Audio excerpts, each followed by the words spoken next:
Fala aí, meu povo.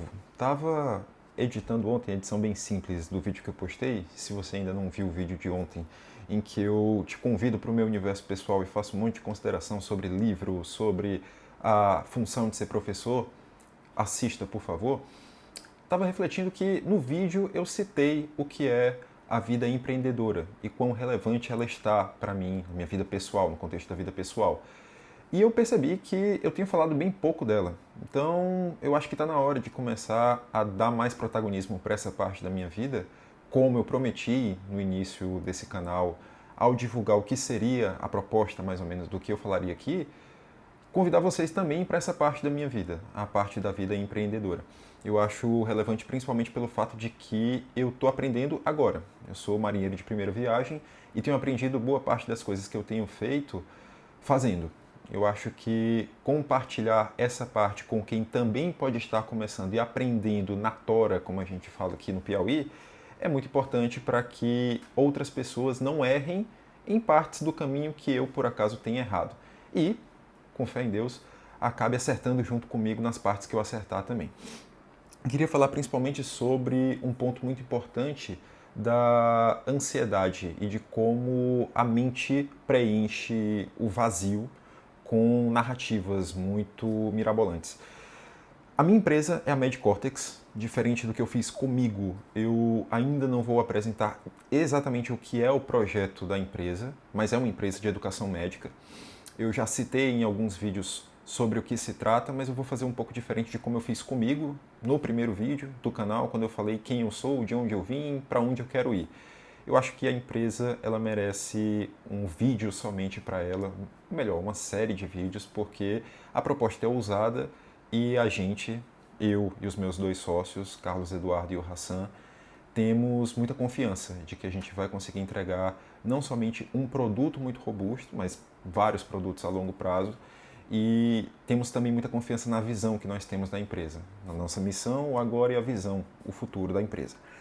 A questão é que a MedCortex, que nasceu como uma proposta de empresa educacional, como uma alternativa a outras empresas de educação médica, mas principalmente com uma visão própria para tentar mudar a cultura do estudo da medicina hoje no Brasil, ficaria muito mais fácil, ou melhor, pelo menos aceleraria muito o processo se nós tivéssemos ao nosso lado não somente pessoas empolgadas, mas pessoas dispostas a investir tempo, recursos financeiros, para que a gente chegasse mais rápido ao ponto em que a gente considera que será o ponto ótimo da empresa.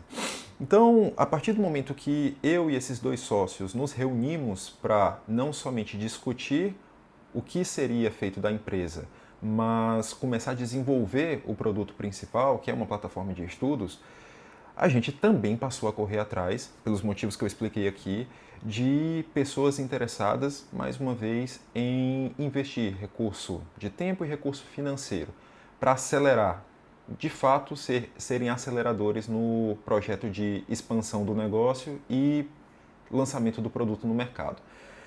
A gente chegou até esses investidores, mas o ponto é que conversar com investidores, mais uma vez, aprendendo isso na prática, é também lidar com uma disputa de atenção. Um investidor não é alguém que está 100% disponível para você, porque ele está sempre buscando o melhor local para aplicar o seu dinheiro com vistas a um retorno financeiro melhor para ele, a médio e longo prazo. Então, o que aconteceu comigo foi basicamente ter entrado em contato com ótimos investidores locais, com pessoas muito entendidas do mercado financeiro, inclusive de outras cidades, para apresentar o projeto.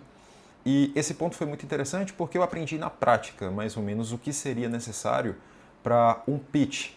E aí eu abro um parêntese muito importante. Um pitch é uma apresentação, de modo geral, uma apresentação direta, uma apresentação breve, que consiga demonstrar de forma estratégica qual é a visão da empresa, qual é a solução que ela propõe para o mercado, qual é a viabilidade financeira, qual é o tamanho do mercado que a empresa está se propondo a entrar e como ela gostaria de receber o apoio financeiro, o apoio de tempo, o apoio estrutural para transformar a sua ideia em um negócio propriamente dito. E aí eu abri esse parêntese para falar que, de fato, o mercado financeiro e o mundo do empreendedorismo talvez seja a área que mais abuse do uso desnecessário de palavras estrangeiras para dar significado a algumas coisas que o próprio português já fala muito bem. Mas você tem que jogar o jogo que é jogado na situação em que você está vivendo. Então a gente fala pitch porque é como o mercado fala desse tipo de apresentação. Então eu e os dois sócios passamos muito tempo não somente desenvolvendo o produto, como passamos muito tempo também desenvolvendo o que seria o pitch ideal. Então, o que é o tamanho do mercado médico brasileiro, o que é a nossa proposta, como ela se diferencia dos grandes players, dos grandes investidores da área de educação médica e dos possíveis novos players que estão aparecendo no mercado. Qual é o nosso diferencial em relação aos dois? Como nós achamos que podemos impactar esse mercado que a gente está se propondo a entrar em curto, médio e longo prazo? E como que a ajuda financeira poderia nos ajudar? O interessante foi que todas as vezes em que nós conversávamos, somente um grupo de sócios, nós sempre percebíamos que tinha algo a mais para ser adicionado.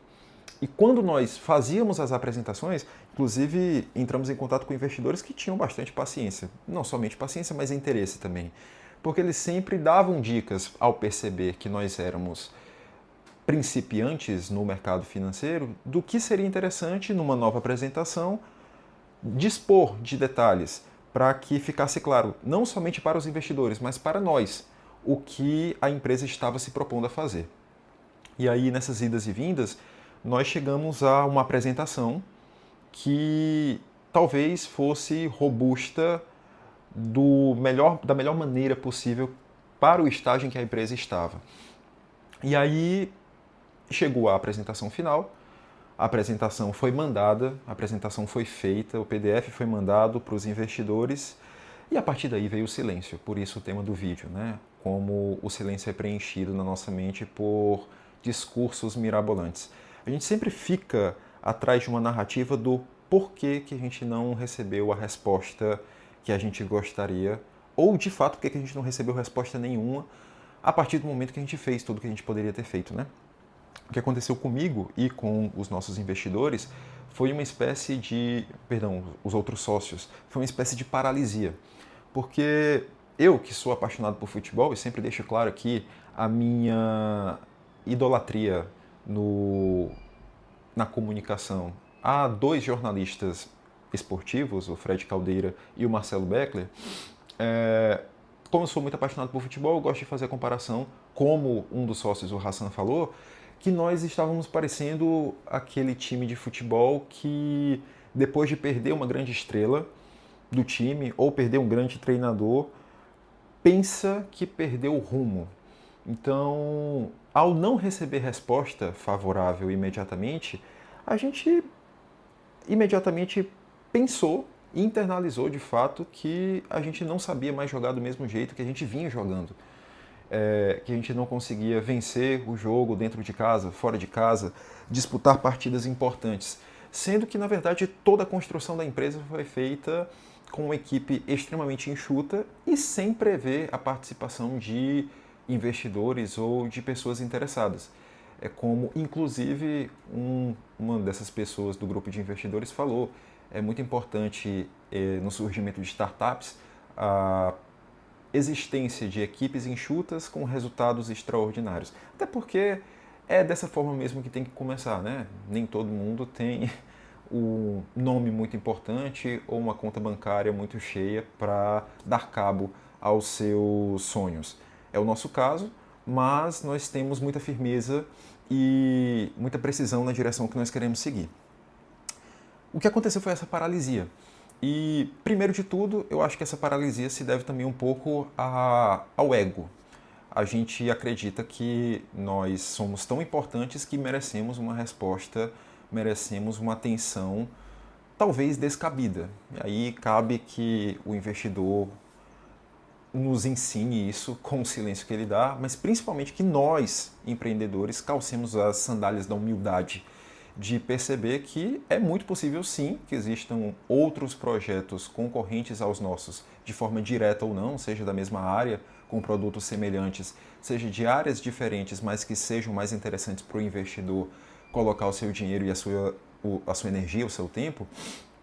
E é sim possível que existam esses projetos concorrentes que façam o investidor gastar mais seu tempo com outras pessoas. Por isso, as sandálias da humildade, o que pode servir como paralisia, que foi o que aconteceu por aproximadamente um mês, ou pode servir também como um motor, como combustível para que a gente se motive a melhorar ainda mais o processo. Foi quando eu recebi esse tapa na cara, ou melhor, um tapa nas costas do Hassan, que eu percebi quão importante seria manter a posição que eu tenho, que é a de CEO, a de quem dá as coordenadas que devem ser seguidas pelo resto da equipe, para que a gente continuasse fazendo com o mesmo esmero o projeto que a gente já tinha se prometido e se comprometido a fazer. Eu acho que o ponto mais importante aqui é tentar manter a filosofia que você adotou no começo do negócio. Então, todas as vezes que você toma um soco na boca do estômago, que você recebe um não, ou que você não recebe resposta nenhuma, você tem que se perguntar se de fato era necessária essa resposta e se de fato o seu plano de negócio, o seu plano de vida, o seu plano pessoal contava com a necessidade daquela resposta. Foi depois de ser um engenheiro de obra pronta e visualizar aquele plano que eu tinha montado com os meus sócios que eu percebi que em nenhum momento eu tinha planejado buscar investidores e receber respostas para dar cabo a tudo que eu já tinha planejado fazer. E depois desse tapa nas costas, eu percebi que a grande função de quem está liderando um projeto, mas de qualquer pessoa envolvida em uma nova atividade, em um novo projeto pessoal ou um novo projeto de empreendedorismo, é o de estar sempre com o regulamento embaixo do braço, mais uma vez fazendo analogia com o futebol, mas estar sempre de olho no plano que motivou e que dá a direção de para onde deve seguir a empresa. Foi só voltar para tudo aquilo que a gente tinha planejado que a gente percebeu que a gente estava sabendo jogar muito bem, que mesmo sem a resposta, a gente estava consolidando um produto muito bem feito.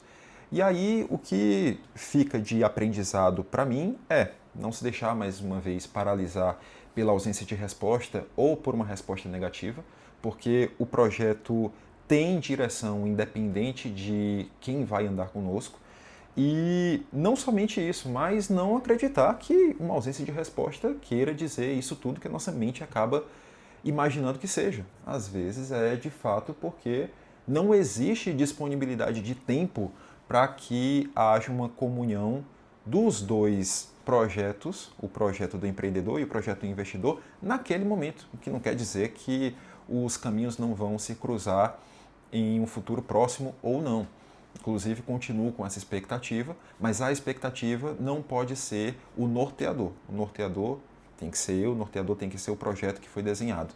E aí eu acho que, sem querer ser guru de como começar ou continuar um projeto, eu fico com a pergunta que ficou comigo e deixo para você também.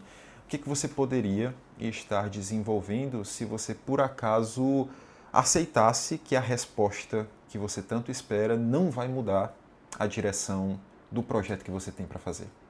Pensa nisso, que eu vou continuar pensando também.